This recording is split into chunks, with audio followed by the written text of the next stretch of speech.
So tell us, how did your career progress? Where did you go from Nokia?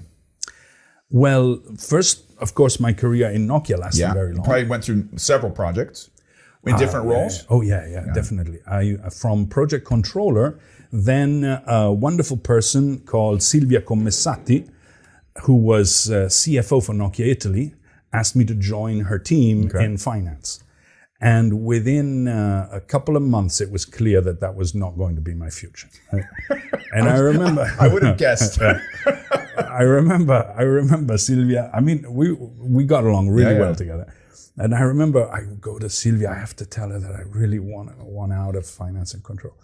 And she laughs and she says, "You want to leave my team?" I says, "Yeah, I want to go back to a project." And so, but we stayed in touch from then, and we worked together a lot. Still, me from the project side, and she helped me. By the way, she and a guy called Giulio De Maria, who moved to Peru. I'm getting ahead of myself. The Nokia Italy was in a difficult situation. They wanted in on a big project in Turkey. Ooh. I'm not even sure I'm allowed to say this, but what the hell? It's old stuff.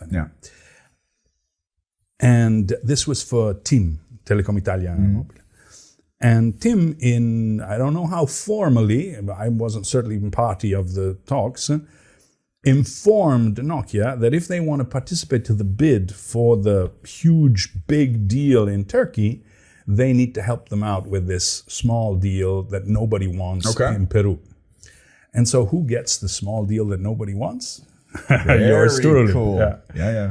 And so Giulio ended up going down, and he asked me if I wanted to join him. Very cool. And that's exactly how it went. Awesome. So I ended up as an operations manager in Peru. Very good. And hey, you know what? We started that.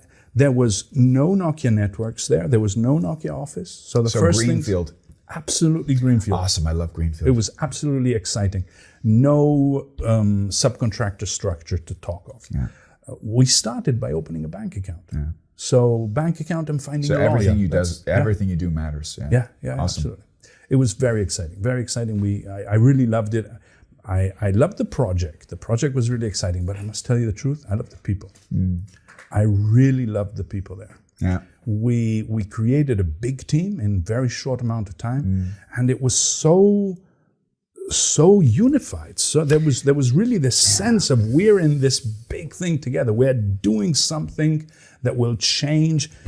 I'll tell you this story. In Peru, before we launched the first digital network, the only network that existed was an analog network. And this was a kind of radio network. So essentially you had these glorified walkie-talkies, let's put it this way. And so fishermen who went out to sea to fish in the morning, then they had their catch, and with these walkie-talkies, they could pretty much only talk to the mafia boss who was in the village where they came from. And so essentially these fishermen were obliged to go back there to sell their fish. The moment we had our masts along the coast, they could go anywhere. They could talk to anybody. Awesome. Okay. And so they ended up going to whoever gave them the best price. I was so damn proud of that. Yeah. I mean, you work really hard, but you make a difference, right? You make a difference. I think a lot of people, it's not. I don't think it's expressed enough. I think there's a magic attraction to project management, especially for not just for young people, but people who are young at heart. The possibility that one of the pillars of motivation is the higher purpose and learning something new, and both those pillars are covered through project management. The ability to make a difference and to have impact.